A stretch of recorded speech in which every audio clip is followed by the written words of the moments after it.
When was the last time you took a leap of faith, trusting that everything is going to work out? Do you crave growth, or are you merely content with the status quo? If you want more out of your life, out of your career, and out of your relationships, you are in the right place. Take the leap and discover how to create a life by design rather than living it by default. Real success starts with you. Now here's your host, Colleen Biggs.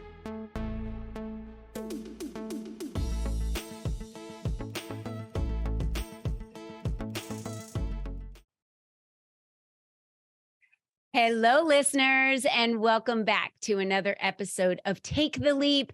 I am your host, Colleen Biggs, and I am so excited for today's show because many of our shows leading up to this, we've been talking a lot about how you have the opportunity to design how you give gifts to your clients and how you choose sustainable gifts, how you choose to run your life, how you choose to treat others. And today, we're going to be talking all about being the master of your destiny. That's right. We're just beating this horse until we get it right, because these messages are being heard by you. You're the one that needs to hear it today. And Susan Friedmann is with us. You guys are going to be super impressed with this individual. She is a powerhouse. But before we get to our interview today, I would like to thank the sponsor of our show, Phoenix Drone Pros. At Phoenix Drone Pros, we love what we do and are passionate about each and every drone photography and video shoot. We've been in business since 2017, and our talented and skills shows in the video production we deliver. We offer fast service for commercial real estate, movies, events, and construction site monitoring. We also provide drone virtual tours that are all the rage right now. These virtual tours are great for team building and entertainment. Contact us today at phoenixdronepros.com to schedule your shoot online or get more information. We capture everything. Thank you, Phoenix Drone Pros, for sponsoring today's show. All right, ladies and gentlemen. So Susan Friedmann is an international best-selling author of 18 books. That's right, you heard me, 18 books, is on a mission to wipe out sameness and add vitality and differentiation to marketing. She's traveled the world training and coaching over 10,000 entrepreneurs on 4 continents to become recognized experts in their niche market. She's appeared as a guest expert on various radio and talk TV shows and hosts the award-winning podcast, Book Marketing Mentors. Susan, welcome to the show. Oh, it's so good to be here, Colleen. And you were a guest on my show, and it's a privilege to be a guest on yours. I was, and thank you so much for being here, because you have a wealth of knowledge when it comes to talking about being the master of our own destiny. So we need to wind this back, because they're like, wait, she's written 18 books. How did she become this, master of your destiny?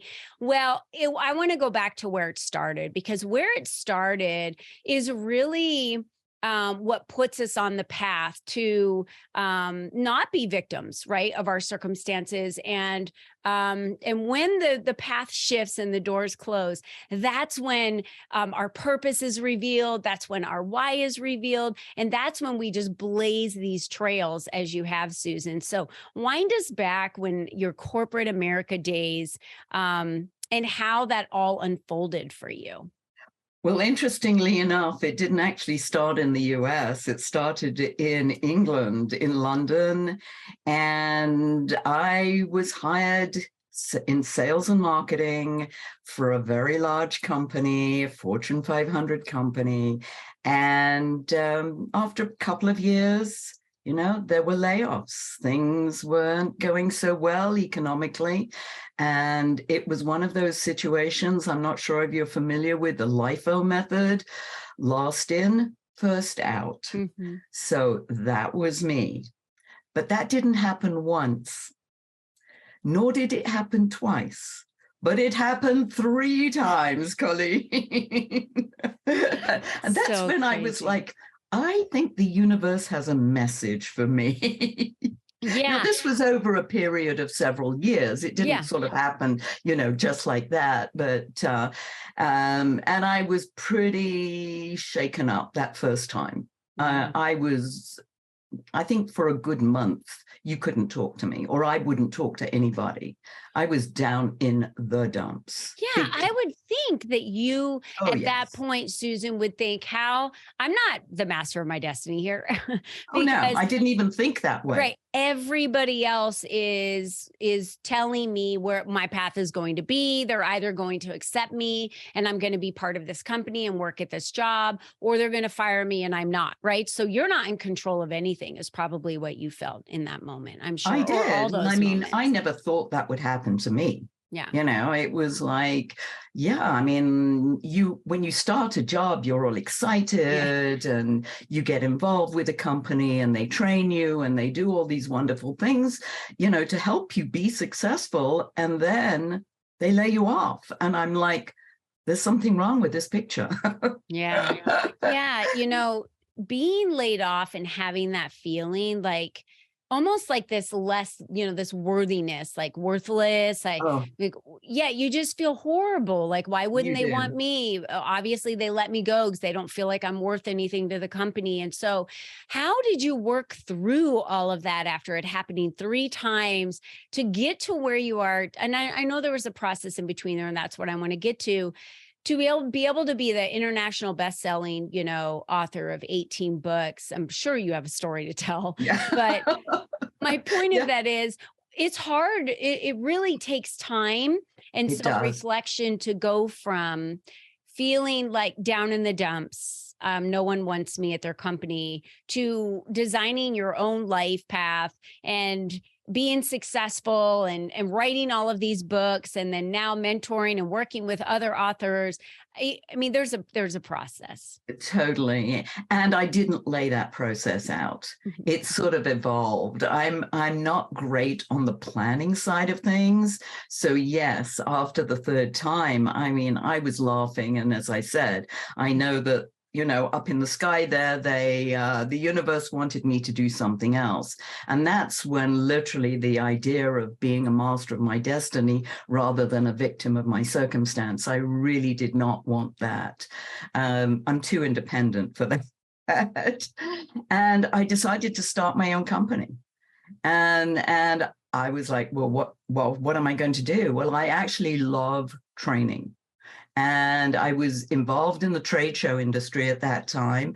And I was like, there is a need for someone to train exhibitors how to exhibit at trade shows. Yay. That's right. And that was me Yes. for 25 years. Oh my gosh. I mean, that was my destiny. I loved it until I didn't love it anymore. Yeah. But during that time, Colleen, I looked to some of my colleagues at the National Speakers Association, and I said, hey, how can I stand out? How can I be different in my industry? Even though there weren't very many people doing what I was doing, I was, you know, niched in that market. However, I needed to stand out from the people who were in there for a lot, had been in there for a while. And they said, write a book. I was like, oh, I'd never thought of that. Yay, what an idea. And in fact, they actually said to me, self-publish. And I was like, nah, this was the early 90s. People weren't self-publishing their books in that time. And so I was like, no, I'm going to go after a traditional publisher. So I found a publisher and I said, you know, this is what I want to do. And they said no. And things work in threes. They turned me down 3 times, that same company, because I was convinced this was the right company for me. Yeah. And after 3 times, there's a pattern here. You know, Yes. They actually said, we'll take a chance with you. And they're pleased they did, because I sold 500,000 copies of my first book. And, you know, exciting title, exhibiting at trade shows, tips and techniques for success. You know, it's not exactly something that everybody's rushing out for, but the people who needed it, yep, they needed it. That's what helps sell, you know, that quantity. And that's a whole system that I teach in my 6-week book marketing mastery program. But yes, and I started writing, and I decided this is too much hard work to find a publisher each time. I'm going to go back to the idea that I was given, before. I will self-publish.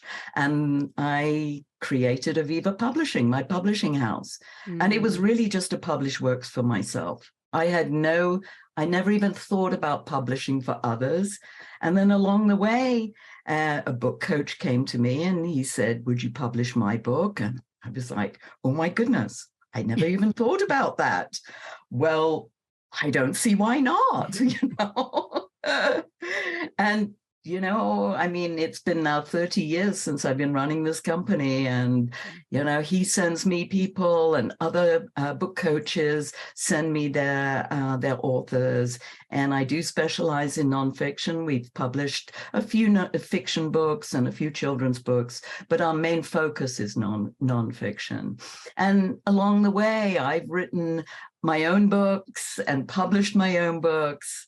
But I've also got 4 traditionally published books as well. Yeah. So, but it takes time. It's not something that's going to happen overnight, but you just keep plodding along. That journey of 10,000 miles starts with one step, followed by another step. It does. And I think a lot of what we see out there today and why so many entrepreneurs get frustrated so early is because there's overnight successes and viral this and viral that. And because you can order something and it'll be on your doorstep in 2 hours, everyone has this feeling that it needs to be now or it's not going to be ever. And so many females, even in my age bracket, 50 and above and 45 and above, they've stalled out in the entrepreneurial game because they spin out like it's not happening overnight. So I don't think it's for me. And that's really not the truth. When I built my company back in 2019 was all when I started coming out of corporate America. And I took every bit of my knowledge that I had. And they too said, everyone I met said, you got to write a book. And I was like, I don't even know how to write a book and then I just happened to land with a speaker that I had invited to one of my luncheons the very first year that I built my company. And she said, I'm going to do a collaboration book and I'm bringing a bunch of women together. And it just so happened I ran a women's organization. So why wouldn't I want to be in a book with a bunch of women and meet them? And many of them became members of my organization. It was a very great first experience for me and being part of this collaboration book that was like my toe in the water, Yeah, that's a great way to start. I mean, I've actually published 6 of those collaboration anthologies. They've got different names that they go by, but yes, I mean, it's a great way. And like you, some of my authors in those books have gone on to write their own book, or just that one chapter in the book, they become a published author, and then they get recognized. Now, going back to this idea of being an overnight success, I had a mentor many years ago who said, Colleen, he said to Susan, he didn't say Colleen. He said, Susan, it takes 15 years to become an overnight success. Yeah. You look at all the famous people out there. You don't see their struggles. You see them being successful. Yeah. And one minute they're not, and then the next minute they are. Yeah. And it's staying successful. That's the key. These viral things that go viral, and, it's a one-horse pony or one way. Like winning the lottery, right? Like, it happens, boom, you're here today, gone tomorrow. Yep. It's when you can keep that consistency, and that takes perseverance. It takes being like, I call it, those dolls that you push down and then they're weighted bottom and then they bounce back up again. You've got to be like that. Yeah. You've got to be willing to bounce back because things are going to happen. It's not a straight road. It's going to have diversions. It's going to have roadblocks. It's going to have bumps in the road. All sorts of things happen along the way. And there's just this stick-to-itness that if you can do that, yes, things happen. and whether you like it or not, you don't plan for it, but you've got to be flexible with it. It's going to happen. Something's going to happen. It's not all hunky-dory. No, it's not. And there is, that it kind of goes like this, right? This is like the way an entrepreneur grows. And you could have tremendous growth in one year and then be stable the next year, or maybe even drop back a little bit. And that could be part of the pause of you pulling back to say what worked, what didn't work, preparing to launch something new. Every client that I work with, and I'm sure that you share a lot of the same philosophy on this, is you have to love what you do. And the reason why for 25 years you were able to teach and train on exhibitors, on how to exhibit very successfully, is because you loved it. You loved to train. And again, I see so many women starting businesses because they get in it just to make money, but they're not in it because they love it. I mean, network marketing is a great example of that. They're promised, oh my gosh, you can get it hit this level and that level and this level, but they don't love it. So when you don't love it, you're fueled only by your willpower. You're only fueled by your perseverance, and that's it. There's no additional fuel that comes from your passion, your love for it, your creativity, how you feel. Like I always tell everyone, like, I don't work as much as people think I work, because what I do, I love. Like these interviews, this isn't working to me, this is what I love to do.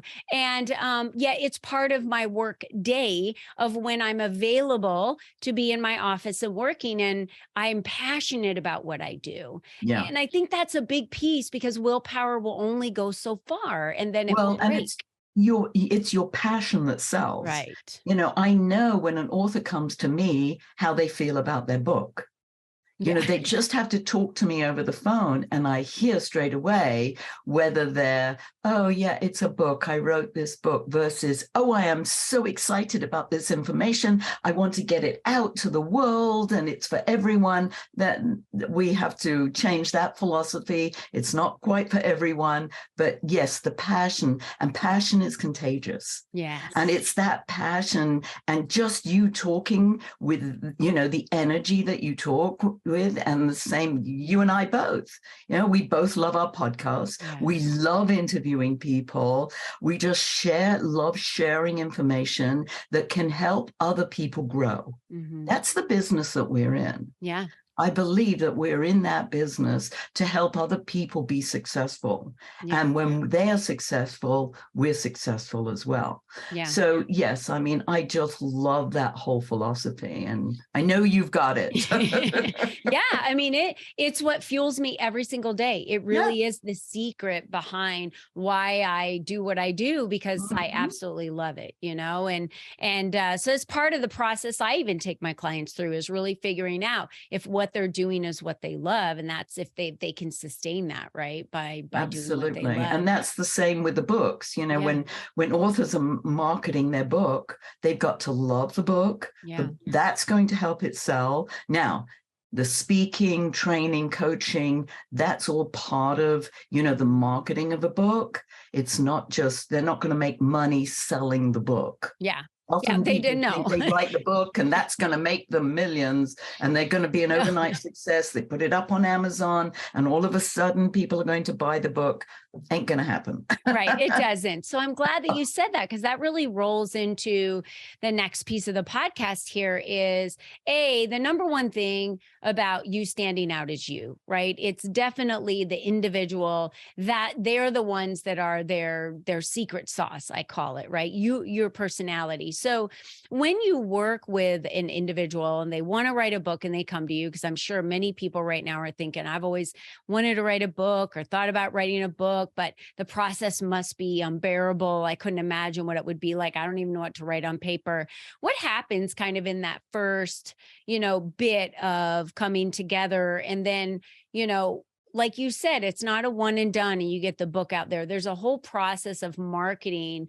And that's why the book is important, because when you have a book, then you have like a workbook almost, or, something that is matching to your brand, what you teach, what your philosophies are, what you believe in. Generally, there's a linear connection there. And so it just goes right along with your teachings, your marketing, your It gives you speaking. credibility in the marketplace, Colleen. You wrote the book on this particular subject. Have other people written books on that subject? Absolutely. Mm-hmm. But you put your expertise, your touch to it, and it's going to appeal to certain people. Mm-hmm. And so, yes, I mean, it gives you, it's really a big fat business card. That's what it is. That's it's what like, we call hey, it. I'm an expert in this subject. I wrote the book on this subject. My book, Riches and Niches, How to Make It Big in a Small Market, is all about niche marketing. Mm-hmm. I wrote that just because I wanted to take all the information that I had learned, building my business in the trade show industry.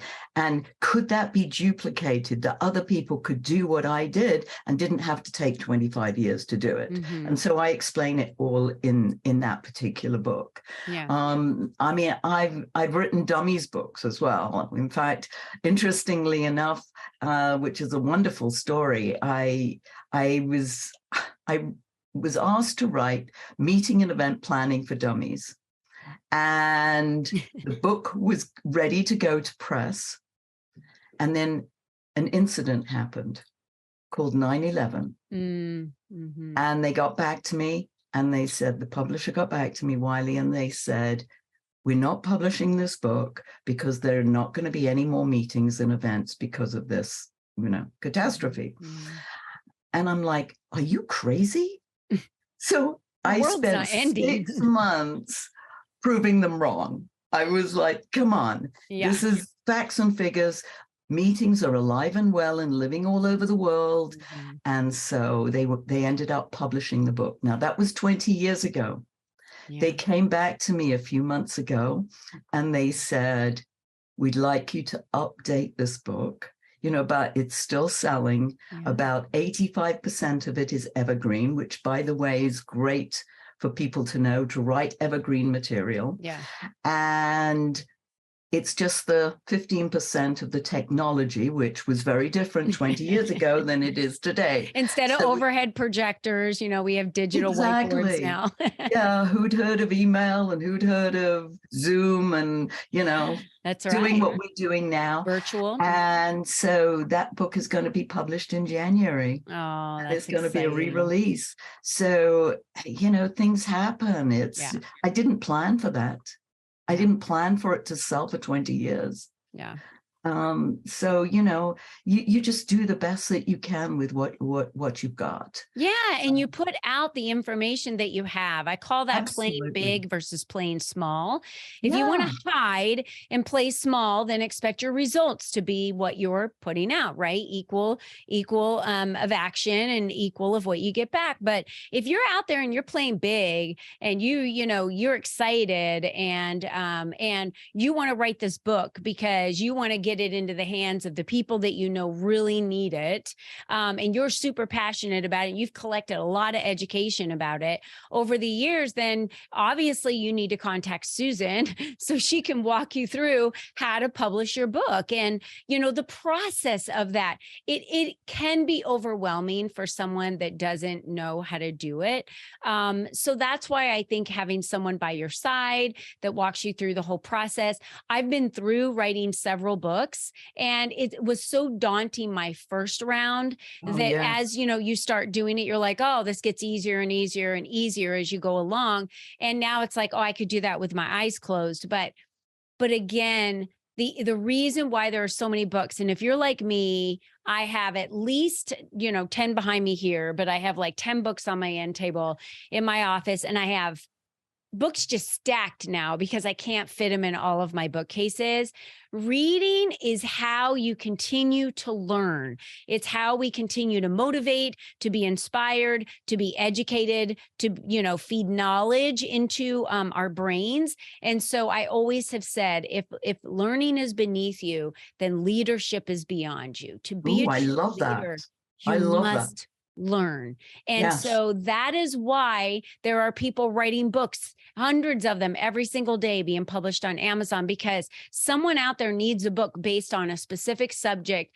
And it's going to be written by a person that's the only person they're going to be able to hear the information from. I've said some of the same things 10,000 times over, and then someone will hear it from another person and they're like, oh, I get that. I'm like, you kidding me? And they're like, they needed to hear it from another person. I know. Yeah. It's like your kids. It's why we can't play small. Yeah. Yeah. You can tell your kids something and they don't take any notice. The teacher says exactly the same thing.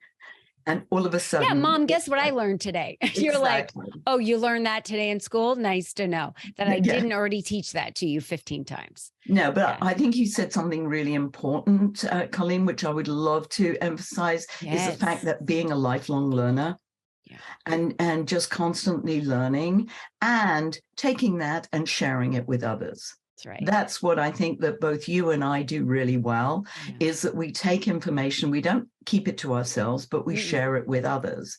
And for me, I know that helps my authors become successful. And as I said, their success is my success. That's right. So, yes, I can ride on their coattails, but I also help to, guide them, give them encouragement, because there's something out there that we've all faced. It's called the imposter syndrome.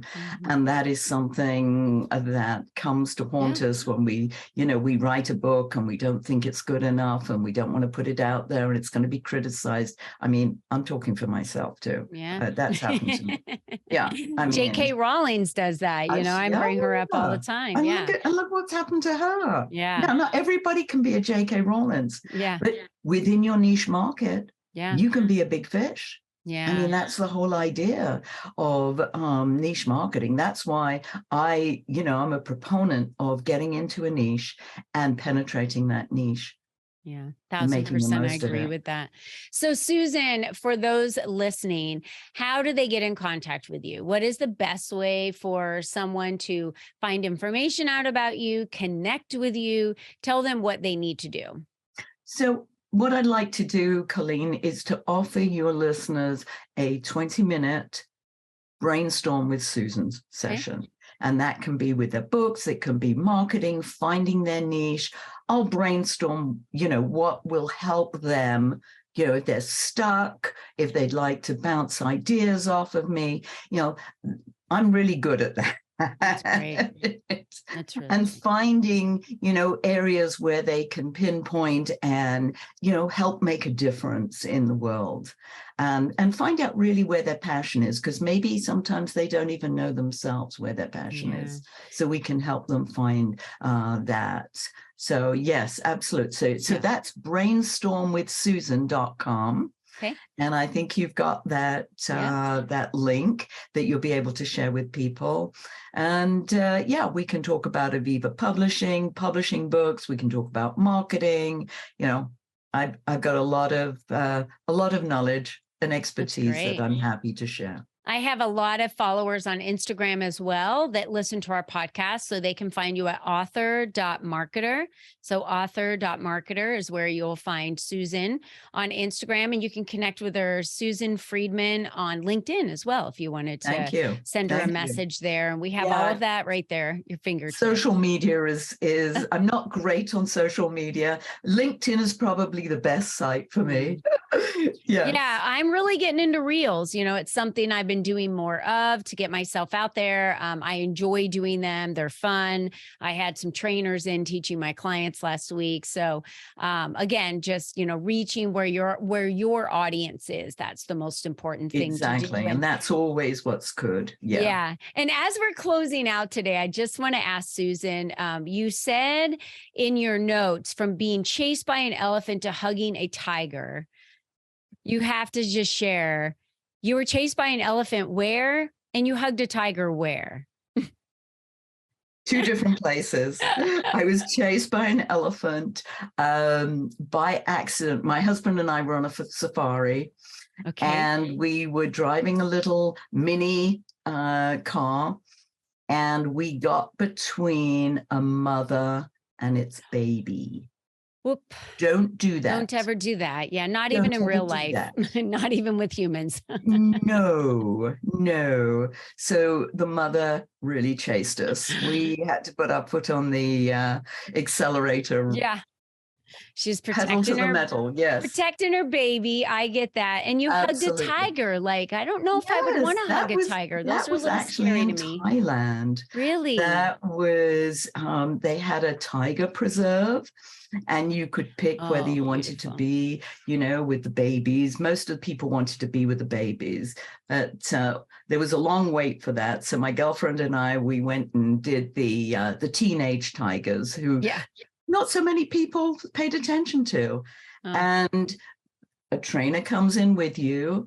And so long as you don't stand in front of the tiger, they were trained that you could lie with them, you could sit on them, you could hug them, everything from behind, but not in front. Oh, got it. And it's a phenomenal experience. My heart, I'm feeling a little tense just right now listening to you being in a cage with a tiger. Makes me really nervous. It was phenomenal. It was phenomenal. I'm sure that was an amazing experience. And really again, experiences like that are in books that I just purchased, where people, are teaching me about business through stories and experiences of them being in different places and what they've learned through animals or environment or, different people in different countries. So Thanks for sharing that. I just had to bring that up because I was like, that is a very interesting fact about Susan that we need to learn more about. So for all of you that are joining us today, I just want to say thank you so much for being loyal listeners. Please share this with a friend that you think could use these business tips week after week as we launch each of our weekly podcasts. And thank you to you for bringing us into the top 5% of Podcast Global. We value you so much, and we're so glad you're here. And don't forget, ladies, you're the only you that's ever been. You're the only you that will ever be. So how you decide to be the master of your destiny is up to you. Nobody's coming. Nobody's going to give you permission to do that. You have to give yourself permission today to decide, I want to design the rest of this 2023 year to be the best year for me. Don't compare it to other people, for you. What is it that lights you up that you love to do, and go after that? And while you're at it, write a book about it. All right, Susan, thanks for being with us today. My pleasure. It was a pleasure to be with you, Colleen. Absolutely. And to all of you, until next time, don't forget, be you and be strong. Bye-bye for now.